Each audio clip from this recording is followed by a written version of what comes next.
They are raising me right. I know it, Cheryl. They are raising me right. Go straight to the source.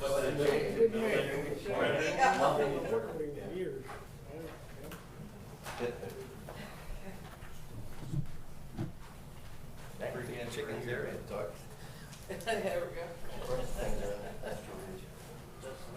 All right, let's call this November meeting of the Advisory Planning Commission to order. Roll call, please. Jim Crook, Here. Derry Hutchison, here. Dylan Little, Present. Owen Cross, Here. that's Brett Bondurant's absent, Lenny Fryman's absent, Tony Abbott's absent, Attorney Thomas Blondell, Here. and myself.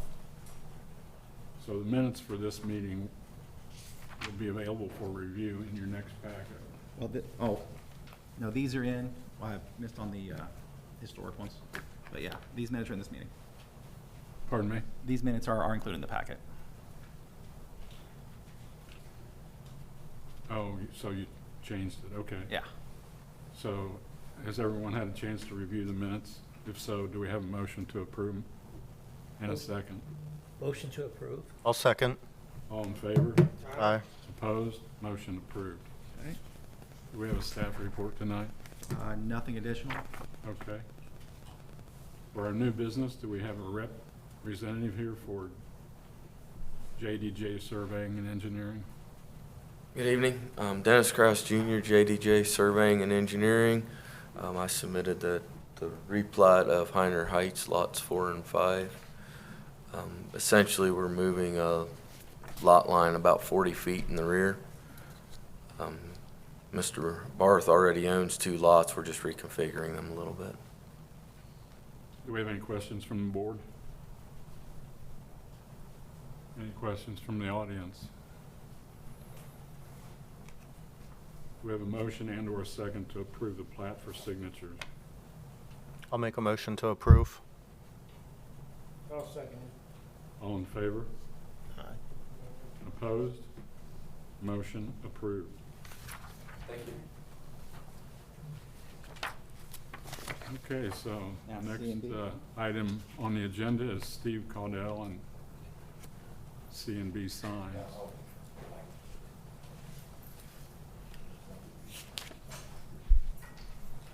Hi, Steve. Hi, good evening. So, gentlemen with the sign company, this is a result. I was approached by Triumph Energy to potentially brand the 4-Speed on 50 Fuel Center. And part of that is with their branding, they would redo the canopy, replace the pumps at the station, and redo the canopy with their branding for Amoco. And that would require neon, correct? Yeah, it would be Yeah. Why don't you come on up with me, and Yeah. he could answer some details as far as that's concerned better than I can. Okay. Yeah, sorry. Go ahead. The canopy would have a thin, what they call light bar, about an inch wide that glows in green. It's not neon as in neon the gas. It's not that. That tends to be a fire hazard, but it's just a glowing green stripe as part of the Amoco look here.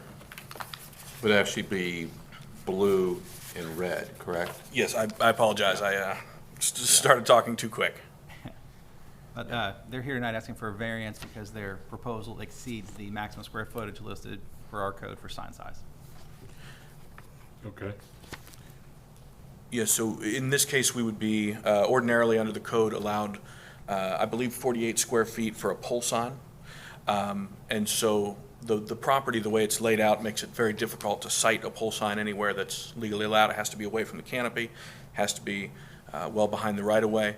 And so what we were hoping was to put a slightly less than equivalent amount of signage onto the canopy instead of a pole sign. And it would display gas prices, the Amoco logo. Okay. So part of that too, when they first approached me, I was a bit reluctant because of my branding. That's important to me.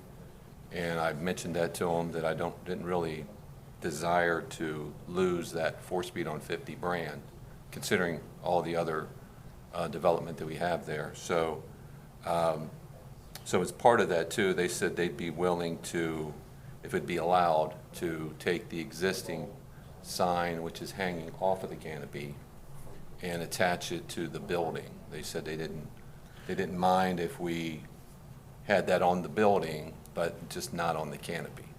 So that would be the second part of seeking your approval to be able to maintain that 4-speed on 50 brand along with Amoco and have that sign mounted on the building. Yeah, the one thing I would say about the building sign is, if we're understanding it correctly, the building would be allowed 38 square feet of signage under the code as it's ordinarily written. So we would be asking to move the sign onto the building. It says 4-speed 50 on it. It's well under 38 square feet. So our understanding was that that would be applied for through the regular permit process, because it doesn't require any variance to the code, but that is something Okay. we're hoping to do. Is that right, John? We can do that, yes. Okay. Any questions from the board? Questions from the audience? Do we have a motion and/or second to forward the variance request to the BZA with no recommendation, favorable recommendation, or recommendation to deny? I'll make a motion to send it to BZA with a favorable recommendation. I'll second it. All in favor?